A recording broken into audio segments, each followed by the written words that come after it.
Good morning children. आज हम एक नई कविता शुरू कर रहे हैं ज्ञान सागर में, निर्माण। आप लोगों को थोड़ा अजीब लगा होगा क्योंकि आप लोगों के पास जो ज्ञान सागर की बुक्स हैं उसमें ये कविता नहीं दी गई है। इसका कारण ये है कि ये कविता सिलेबस में बाद में ऐड की गई। ये चैप्टर नंबर 18 है एक्चुअली, जो आपकी चैप्टर नंबर 18 में कविता है वो कट हो गई है, उसको काट दिया गया है। उसके स्थान पर हरिवंश राय बच्चन जी द्वारा रचित ये निर्माण कविता आपके पाठ्यक्रम में सम्मिलित की गई है। तो इसलिए आपको जो ये कविता आपको आपकी बुक्स में नहीं मिलेगी। ज्ञान सागर में भी इसका पाठ है आपका, तो उसकी तो आपको मैं पीडीएफ भी भेज दूंगी।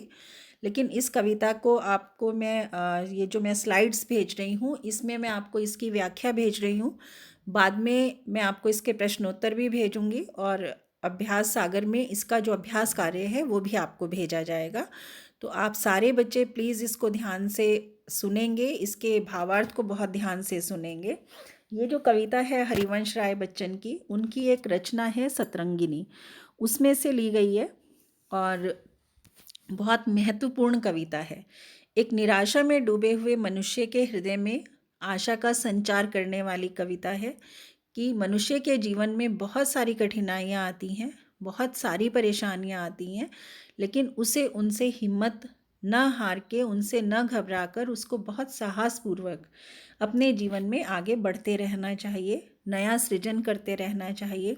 क्योंकि कितने भी तूफान आए, कितनी भी आंधियाँ आए, बड़े बड़े जो है वो भूकंप आए, लेकिन किसी भी विकट से विकट परिस्थिति में भी, विपत्ति में भी जो सृजन की प्रक्रिया है, नवनिर्माण की प्रक्रिया है, वो नहीं रुकती है। यही स्थिति मनुष्य के साथ भी है। मनुष्य के जीवन में चाहे कितनी ही विपत्तियाँ आए, कितने ही कष्ट आए, लेकिन उसे कभी भी आगे बढ़ने से नहीं रुकना चाहिए, उसे निरंतर आगे बढ़ते रहना चाहिए।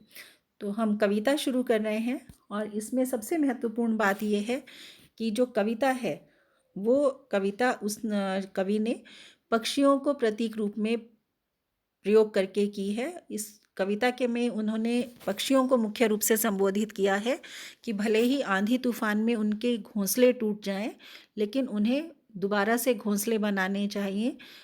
जब अंधेरा होता है, मनुष्य के हृदय में अंधकार छा जाता है, निराशा छा जाती है, रात्रि का वातावरण होता है, घोर अंधकार का वातावरण होता है, वो मनुष्य के हृदय को भी निराशा से भरता है। लेकिन जब सूर्योदय होता है तो वो उस निराशा को दूर कर देता है। तो इसी प्रकार से उसने अपने संदेश में इस कविता के द्वारा यही बताने का प्रयास किया है कि मनुष्य को कभी भी निराश नहीं होना चाहिए। कविता प्रारंभ करते हैं। नीड़ का निर्माण फिर, नेह का आह्वान फिर। नीड़ अर्थात घोंसला। अर्थात कवि क्या कहना चाहता है कि नीड़ का अर्थ घोंसला भी है और नीड़ का अर्थ घर भी है। कि भले ही किसी भी विपत्ति में, किसी भी आंधी में, तूफान में यदि घोंसला टूट गया है तो फिर से उसका निर्माण कर लेना चाहिए, उसको फिर से बना लेना चाहिए। आपस के संबंधों के विषय में भी कहा है कवि ने कि यदि किसी कारण से हमारे आपसी संबंध बिगड़ गए हैं, नेह का आह्वान फिर। नेह मीन्स प्रेम, आह्वान मीन्स पुकार। तो प्रेम की पुकार के द्वारा, प्रेम के द्वारा उन संबंधों को फिर से जोड़ा जा सकता है। वह उठी आंधी की नभ में छा गया सहसा अंधेरा। कवि कहता है कि अचानक से आंधी आ जाती है, पूरे आसमान में अंधेरा छा जाता है, धूली धूसर बादलों ने भूमि को इस भांति घेरा, और पूरे आसमान में काले काले बादल छा जाते हैं और इस पृथ्वी के को इस प्रकार से घेर लेते हैं जैसे दिन में ही रात हो गई हो, रात सा दिन हो गया, जैसे दिन में ही रात हो गई हो। ये आंधी जो है वो प्राकृतिक आंधी भी है, किसके लिए? पक्षियों के लिए और मनुष्यों के लिए। इसके साथ ही साथ इसको प्रतीक भी मान सकते हैं जीवन में आने वाली कठिनाइयों का, जीवन में आने वाली मुसीबतों का। कि जब जीवन में अचानक बहुत सारी कठिनाइयाँ, बहुत सारी मुसीबत आ जाती हैं तो आशा जो है वो निराशा के अंधकार में बदल जाती है और व्यक्ति को ऐसा लगने लगता है मानो उसके जीवन को चारों ओर अंधकार ने चारों ओर से घेर लिया हो। उसी बात को कवि कहता है रात सा दिन हो गया, यानी दिन भी कैसा हो गया है, रात जैसा हो गया है। फिर रात आई और काली। अभी तो दिन का समय था, लेकिन बादलों के कारण क्या लग रहा है, मानो रात हो गई है।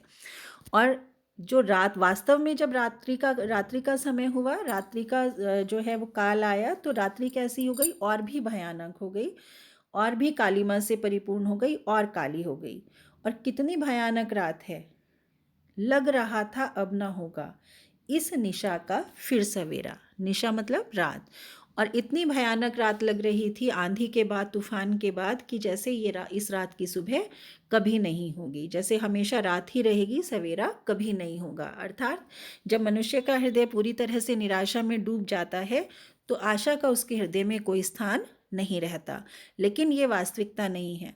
भले ही कितनी कैसी भी घनी रात हो, कितनी भी काली रात हो, ऐसा नहीं होता कि सुबह ना हो। हमेशा सुबह अवश्य होती है। अर्थात विपत्ति का समय हमेशा निश्चित रूप से बीत जाता है और उसके बाद मनुष्य का जीवन उत्साह और प्रसन्नता से परिपूर्ण होता है। रात के उत्पात भय से। उत्पात का मतलब क्या होता है, बहुत ज़्यादा जो है वो भय उत्पन्न करना। बहुत ज़्यादा उत्पात का मतलब होता है कि बहुत परेशानियां उत्पन्न करना, बहुत ज़्यादा दूसरे को परेशान करना। तो जब आंधी आ रही है, तूफान आ रहा है, बहुत भयानक काली रात है, तो क्या हुआ, इसका क्या परिणाम होता है। आप भी देखते होंगे बच्चों कि कभी कभी बहुत भयानक आंधी आती है, तूफान आता है, अचानक से बिजली चली जाती है, अंधेरा हो जाता है, बहुत तेज़ मूसलाधार वर्षा होने लगती है। तो ऐसे में क्या होता है, सभी लोग डर जाते हैं, सबके हृदय में भय का जो है वो भाव उत्पन्न हो जाता है। तो उसी बात को कवि ने कहा है, रात के उत्पात, यानी रात्रि के समय जो भी उत्पात हुआ, आंधी आई, तूफान आया, उससे क्या हुआ, उसके भय से सभी मनुष्य डर गए, उससे सभी मनुष्य भयभीत हो गए। केवल मनुष्य नहीं, भीत कण कण, सारा जो एक एक कण कण है प्रकृति का, ऐसा लगने लगा मानो प्रकृति का कण कण भयभीत हो गया हो, डर गया हो। किंतु क्या हुआ, रात्रि सदैव के लिए नहीं रहती है। कवि हमें क्या बताना चाहता है, निराशा सदैव के लिए नहीं होती है और विपत्ति सदैव के लिए नहीं आती है।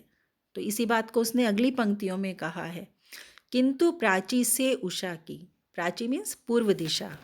उषा काल जो सूर्योदय से पूर्व लालिमा आसमान में फैल जाती है, सूर्य उदय होने से पहले, सूर्योदय से पहले ही प्रकाश होने लगता है, सूर्य दिखाई नहीं देता लेकिन प्रकाश हो जाता है और पूर्व दिशा में लालिमा फैल जाती है। तो ये जो समय है ये उषा काल कहा जाता है।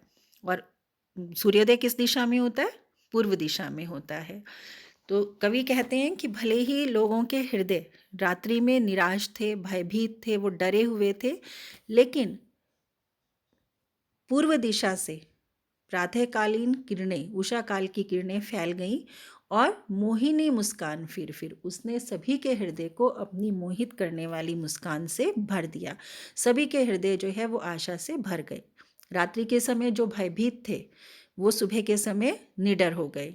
रात्रि के अंधकार के कारण जो निराश थे वो सुबह के समय फिर से आशावान हो गए, क्योंकि प्रकाश की किरणें चारों ओर फैल गई, सवेरा हो गया। नीड़ का निर्माण फिर नेह का आह्वान फिर। कवि कहता है, इसलिए यदि एक बार कोई घोंसला टूट जाता है तो उसको फिर से बना लेना चाहिए। और यदि संबंधों में मधुरता नहीं है तो प्रेम की पुकार उन संबंधों को फिर से मधुर बना सकती है और फिर से नेह का आह्वान यानी प्रेम से अपने संबंधों के लिए प्रेम की पुकार करनी चाहिए, अपने संबंधियों को प्रेम से पुकारना चाहिए। जिस प्रकार से चिड़िया जो है वो एक बार घोंसला यदि टूट जाता है तो तिनका तिनका लाकर अपना घोंसला दोबारा बनाती है, ऐसे ही मनुष्य को भी विपत्तियों से ना घबराकर अपने जो उसका अपना घर है, अपनी उसका जो लक्ष्य है उसको प्राप्त करने का प्रयास करना चाहिए। वह चले झोंके कि कांपे भीम काया वान भूधर। अचानक से आंधियाँ आ जाती हैं, भूकंप आ जाता है और इतनी तेज़ भूकंप आता है कि जो बड़े बड़े भूधर मीन्स पर्वत, भीम कायावान बहुत विशाल आकार वाले, कि भूकंप आने पर बड़े बड़े विशालकाय पर्वत भी कांप जाते हैं। और क्या होता है, जड़ समेत उखड़ पुखड़ कर गिर पड़े टूटे विटपवर। कि जो बड़े बड़े वृक्ष थे, विटप मीन्स वृक्ष, वर मीन्स श्रेष्ठ, श्रेष्ठ का मतलब विशालकाय, बहुत बड़े बड़े, जो बड़े बड़े वृक्ष थे वो भी जड़ से उखड़कर गिर जाते हैं। यानी जब कोई भूकंप आता है तो बड़े बड़े वृक्ष भी जो है वो जड़ से उखड़कर भूमि पर गिर जाते हैं, बड़े बड़े जो पहाड़ हैं वो भी कांपने लगते हैं। हाय तिनकों से विनिर्मित घोंसलों पर क्या न बीती, डगमगाए जबकि कंकड़ ईंट पत्थर के महल घर। कवि कहते हैं कि ऐसी विकट प्राकृतिक परिस्थिति में जब भूकंप आ रहा है, तूफान आ रहा है, जब ईंट और पत्थरों से बने हुए बड़े बड़े महल, बड़े बड़े घर भी डगमगा जाते हैं, वो भी हिल जाते हैं, कांप जाते हैं, टूट जाते हैं, तो ऐसी स्थिति में जो तिनकों से विशेष रूप से विनिर्मित, विशेष रूप से बने हुए, जो विशेष रूप से केवल तिनकों से बने हुए कमजोर घोंसले हैं, उन पर क्या नहीं बीती होगी, अर्थात वो कैसे सुरक्षित रहे होंगे, वो निश्चित रूप से वो भी टूट गए होंगे, वो तो पूरी तरह नष्ट हो गए होंगे। लेकिन दूसरा भावार्थ क्या है कि जब विपत्ति आती है तो बड़े बड़े सामर्थ्यवान, शक्तिवान जो व्यक्ति हैं, सामर्थ्यशाली व्यक्ति हैं, वो भी घबरा जाते हैं, वो भी टूट जाते हैं। तो एक जो साधारण मानव है वो भी विपत्ति के आने पर टूट जाता है, विपत्ति आने पर घबरा जाता है, लेकिन उसे आशा नहीं छोड़नी चाहिए। क्यों नहीं? इसलिए वो कहते हैं बोल आशा के विहंगम, विहंगम मीन्स सूर्य, दो अर्थ हैं, एक सूर्य, दूसरा पक्षी। वो कहते हैं बोल आशा के विहंगम, किस जगह पर तू छिपा था। वो कहते हैं जब इतनी निराशाजनक परिस्थिति है तो ऐसी स्थिति में हे आशा रूपी पक्षी, हे आशा रूपी सूर्य, तुम बताओ तुम कहाँ छिपकर बैठे हुए थे, उस समय तुम्हारी सबसे अधिक आवश्यकता थी। लेकिन जब ये सारी विकट परिस्थितियाँ अपने चरम सीमा पर थी, उसके बाद क्या हुआ, आशा रूपी पक्षी उड़कर फिर से आया, सूर्य निकला, लोगों के हृदय से भय दूर हुआ, भय का, निराशा का वातावरण समाप्त हुआ। जो गगन पर चढ़ उठा था गर्व से निज तान फिर, यानी गर्व से आसमान में सूर्य, तभी जो था वो आशा का सूर्य आसमान में निकल आया, आसमान में सूर्य चमकने लगा, या आशा रूपी पक्षी जो है वो अपने पंख फैलाकर आसमान में उड़ने लगा। अर्थात लोगों के हृदय में और पक्षियों के हृदय में आशा उत्पन्न हो गई, निराश हृदयों में फिर से आशा का संचार हो गया। नीड़ का निर्माण फिर, नेह का आह्वान फिर, क्रुद्ध नभ के वज्र दंतों में उषा है मुस्कुराती। ओके, क्रुद्ध मीन्स क्रोधित, नभ मीन्स आसमान, वज्र का मतलब बहुत कठोर, कि भले ही आसमान कितना भी कठोर हो, कठोर कैसे होगा आसमान, बादल उमड़ घुमड़ कर आ रहे हैं, गरज रहे हैं, बहुत भयानक गर्जना हो रही है, लेकिन उसके बाद भी उषा है मुस्कुराती। उषा काल होता है, प्रातः काल होता है, प्रकाश फैलता है। घोर गर्जन मय गगन के कंठ में खग पंक्ति गाती। चाहे आसमान में कितनी भी भयानक गर्जना हो रही हो, कितनी भी भयानक गड़गड़ाहट बादलों की गूंज रही हो, लेकिन फिर भी खग पंक्ति, पक्षियों की पंक्तियां गीत गाती हुई उस आसमान में उड़ जाती हैं, अर्थात वो पक्षी उस गड़गड़ाहट से, गर्जना से भयभीत नहीं होते हैं। और इसी प्रकार से मनुष्य को भी जो विपत्तियों की गर्जना है उससे भयभीत नहीं होना चाहिए। एक चिड़िया चोंच में तिनका लिए जो जा रही है, वह सहज में ही पवन 49 को नीचा दिखाती। यानी परिस्थितियों की, जिस प्रकार से पक्षी जो है, पक्षी हवा के विपरीत दिशा में भी उड़ता है, उसी तरह से मनुष्य विपरीत परिस्थितियों में भी आगे बढ़ सकता है। एक चिड़िया का उदाहरण लिया है कि एक चिड़िया चोंच में तिनका लेकर अपने लिए घोंसला बनाने जा रही है। अचानक से बहुत तेज हवा चलने लगती है। उस तेज हवा में भी, विपरीत हवा में भी चिड़िया उड़ना नहीं छोड़ती है। वो हवा के विपरीत दिशा में अपनी पूरी शक्ति लगाकर उड़ती है और उस स्थान तक पहुंच जाती है, उस वृक्ष तक पहुंच जाती है जहां जाकर उसे अपना घोंसला बनाना है। पवन 49 का मतलब है शक्तिशाली हवा को भी वो नीचा दिखा देती है। छोटी सी चिड़िया अपने पंखों पर, अपने पंखों की शक्ति पर विश्वास कर उन तेज हवाओं में भी उड़ती है और अपनी चोंच में तिनका लेकर उड़ती है और अपने लिए घोंसले का निर्माण करना प्रारंभ करती है। वो हवा को नीचा दिखाती है, उस तेज पवन को नीचा दिखाती है। एक मामूली सी चिड़िया, एक छोटी सी चिड़िया जो है, उसको भी अपनी शक्ति पर भरोसा है, तो इसलिए वो विजयी होती है। नाश के दुख से कभी दबता नहीं निर्माण का सुख। कवि कहता है कि संसार में बहुत सारी जो है वो विनाशकारी परिस्थितियां आ जाती हैं, लेकिन कितना भी विनाश हो, उससे नए सृजन का जो सुख है, नए निर्माण का जो सुख है, वो कभी भी कम नहीं हो सकता। किसी भी विनाश के दुख से निर्माण का सुख हमेशा बड़ा होता है।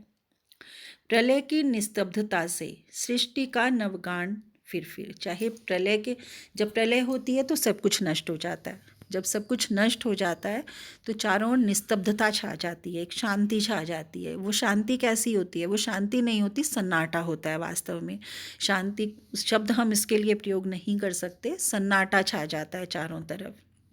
लेकिन उसके बाद भी जो नव सृजन का कार्य है, नव निर्माण का कार्य है, सृष्टि में नई सृष्टि की रचना का कार्य है, वो नहीं रुकता है। नया निर्माण भी होता है, नव सृजन भी होता है और लोगों के हृदय में नई आशा का संचार भी होता है। तो इसलिए कवि हमें ये बताना चाहता है कि चाहे कैसी भी विकट परिस्थितियां हों, मनुष्य को कभी हार नहीं माननी चाहिए। उसे अपने घोंसले का निर्माण करने के लिए बार बार तैयार रहना चाहिए। फिर का अर्थ यहाँ पर यही है कि उसको हमेशा जो भी विनाशकारी परिस्थितियां हैं उनसे डटकर लड़ना चाहिए, अपने लिए नव सृजन की भूमिका तैयार करनी चाहिए। क्योंकि जब भी सृजन होता है, नया सृजन होता है, नव निर्माण होता है, तो वो मनुष्य के मन को सुख से भर देता है। चाहे वो छोटी सी चिड़िया हो जो अपने लिए एक तिनका लेकर अपना घोंसला बनाने जाती है, चाहे वो कोई मनुष्य हो जो विपरीत परिस्थितियों से लड़कर अपने लक्ष्य को प्राप्त करना चाहता हो। उसे अपनी शक्ति पर विश्वास होना चाहिए और उसकी इच्छा शक्ति बहुत दृढ़ होनी चाहिए। तो ये आपको कविता बच्चों समझ में आ गई होगी। इसके बाद आपको मैं इस कविता के जो प्रश्नोत्तर हैं आपके, वो मैं उसकी PDF आपको भेजूंगी। और अब इस कविता की प्रश्नोत्तर भेजने के बाद आपका पाठ्यक्रम ज्ञान सागर का पूर्ण हो जाएगा और उसके बाद जो अभ्यास सागर के हमारे 2 या 3 पाठ रहते हैं हम वो पूरा करेंगे। धन्यवाद बच्चों।